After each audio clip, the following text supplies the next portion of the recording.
Bonsoir téléspectateurs de Via TV, ravi de vous retrouver pour ce nouveau rendez-vous dans Tchèpeia l'an 8. On nous a dit qu'il y a une petite ambiance ici ce soir, une sorte de café littéraire.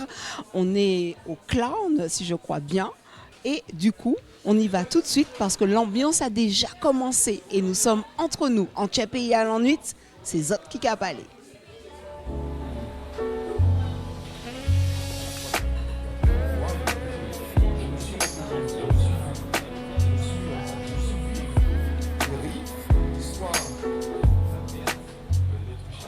De ce concept café littéraire. Oui, alors le café littéraire est né au Cloud ici et on le fait tous les mois. Donc tous les mois sur un thème différent, on parle de littérature, je fais une petite présentation du thème littéraire et ensuite on échange avec les personnes qui sont là sur le thème ou sur des envies de lecture, des impressions, des coups de cœur. Alors vous avez tapé fort ce soir avec Makondia sur le gros poil, un sujet très tabou, délicat, sensible. Beaucoup de choses dans la littérature sont écrites, sont dites et on a besoin de cela pour mettre en mots ce qui ne se dit pas. Donc bien sûr, le gros poil, évidemment.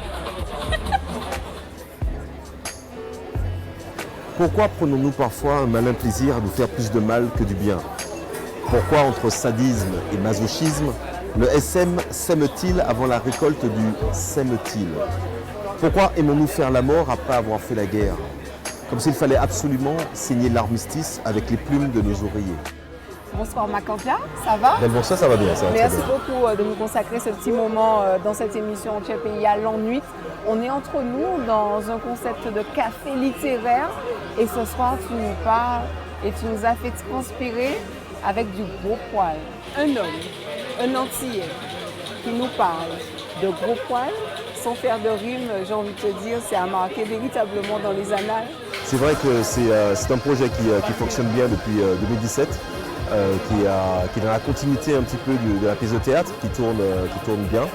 Et là, effectivement, il y a le recueil, le livre qui est sorti fin d'année dernière, donc fin 2019.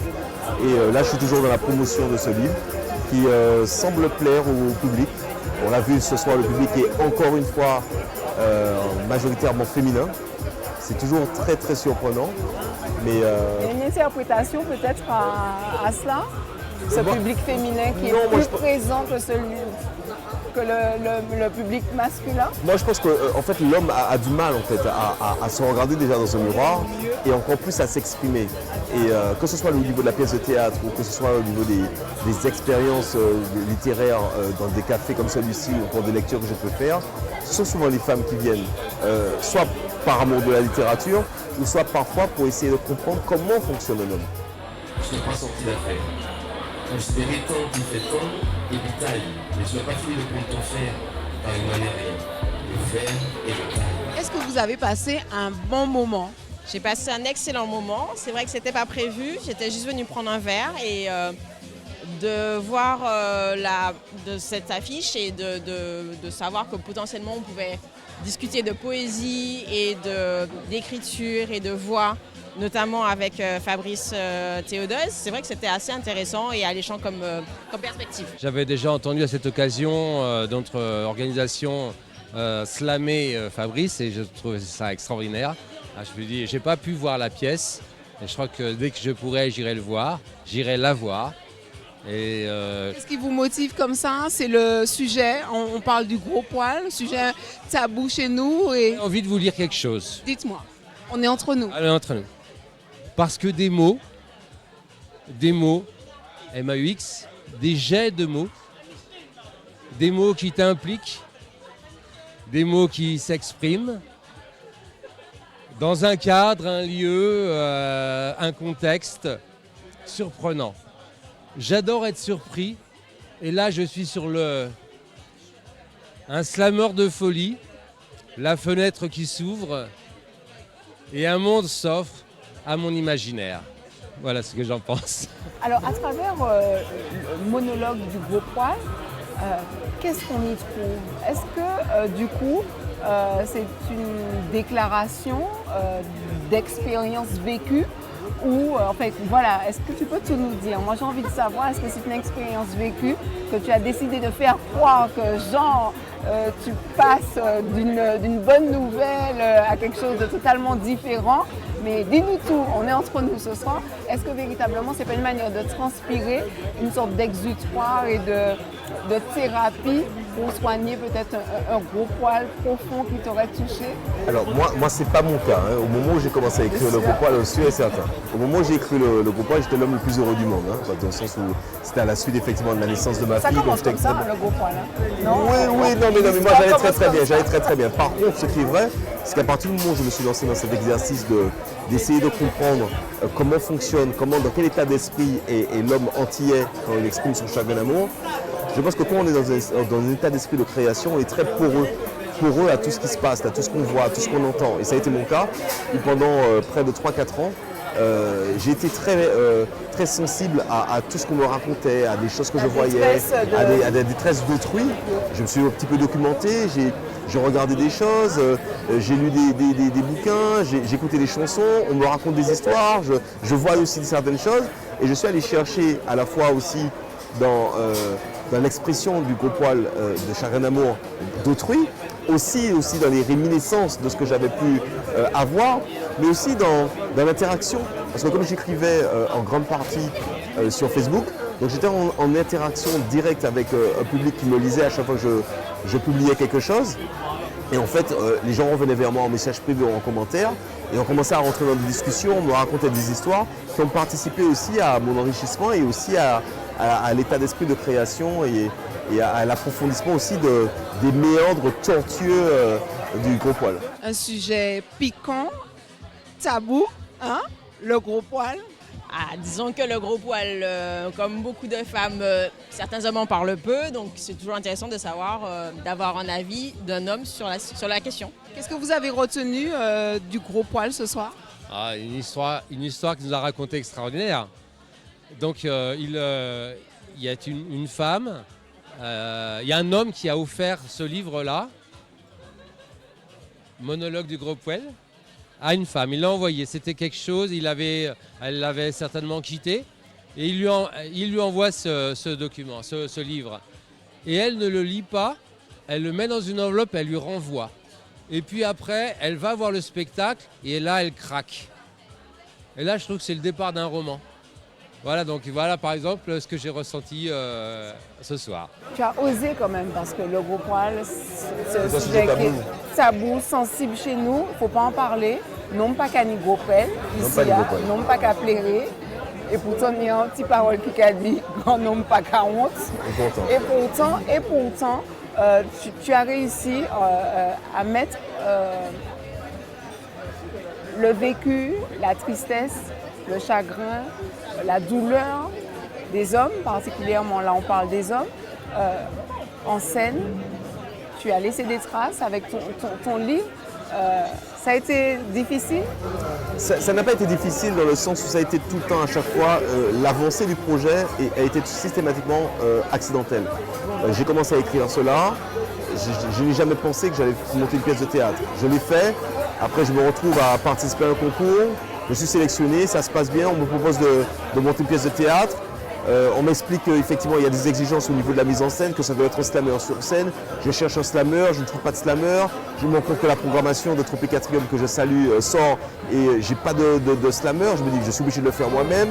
Je monte sur scène. Quand je monte sur scène la première fois, je suis déjà complet sur ma deuxième date qu'on a créée.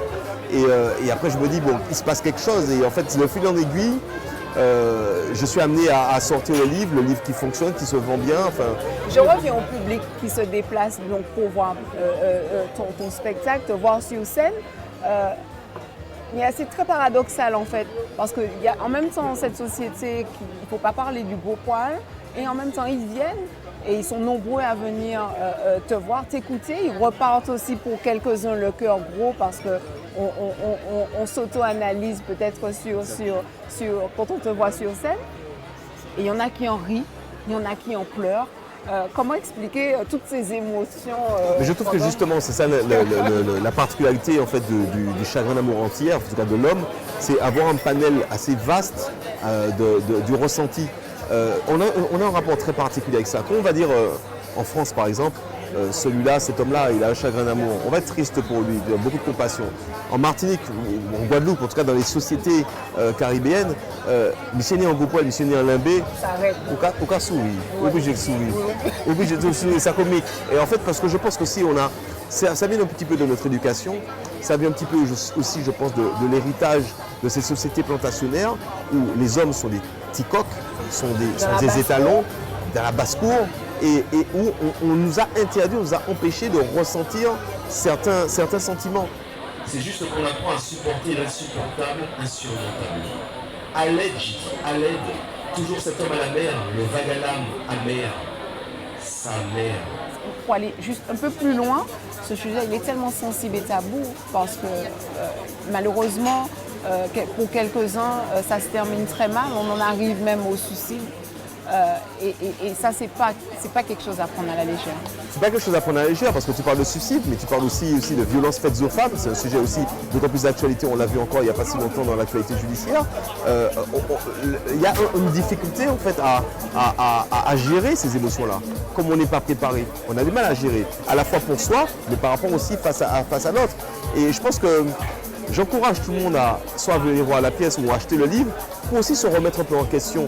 Ceux qui ont déjà connu un Gopouel pour savoir aussi mieux comprendre par ce à quoi ils sont passés, mais aussi ceux qui ne l'ont pas encore eu, d'après eux, qui peuvent se dire bon Dieu, il ne faut pas m'attraper ça, parce que il est Gopouel l'arrête. C'est pour le Gopouel que tu es venu ce soir? Alors je suis venue pour Fabrice Théodose parce que je connais son travail et que j'aime beaucoup ce qu'il fait. J'ai moi-même vu cette pièce, le monologue du Gopouel qui m'a fait rire, qui m'a fait aussi réfléchir parce que je pense que c'est une œuvre et une pièce de théâtre vraiment bien. Alors ceux qui ne l'ont pas encore vu, vraiment allez-y parce que c'est un régal. Et puis aujourd'hui j'ai acheté le livre. Je pense que la pièce, on est quand même dans la pièce, on est dans l'immédiateté, on est dans le... Et puis en plus c'est dans l'immersion totale et puis surtout c'est du slam, donc ça va très très vite. Je pense qu'il y a aussi l'importance au niveau de l'écriture, même non pas spécialement du contact, mais surtout de pouvoir se poser sur ce qui est ressenti. Quand on lit, on peut lire et relire ce qui a été dit. En plus, comme l'écriture se veut slammer, je suis slameur de formation, poétique, l'écriture se veut poétique, il y a la possibilité de le lire une fois, deux fois, trois fois, de relire certains passages.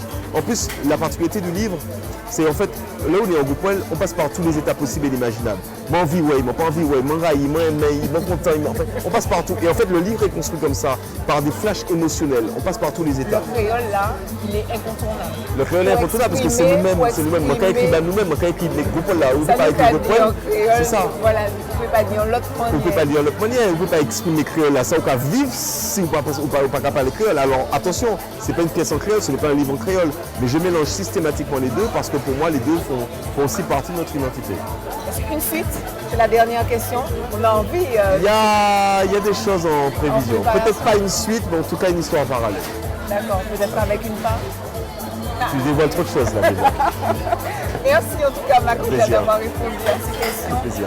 Alors, Makendia, est-ce que tu as un message à faire passer pour toutes ces personnes qui ont traversé un gros poil, ceux aussi qui ont traversé un gros poil mais qui refoulent ce gros poil, et puis pour les gros poils à venir, prévenir que guérir, n'est-ce pas? Alors, d'une part, c'est pas gros poil à qui raide, c'est anniversaire gros poil à qui raide, mais ça va passer. Ça va passer, ça passe. Même s'il faut que ça passe, il faut attendre un petit peu que le temps passe, mais ça passe. Merci beaucoup, Makendia. Téléspectateurs de Via TV, merci d'être fidèles à ce rendez-vous en Tchèpeïa l'An-Nuit. C'est vous qui faites cette émission et on se donne rendez-vous la semaine prochaine, toujours dans une belle ambiance. C'est Zot qui a parlé.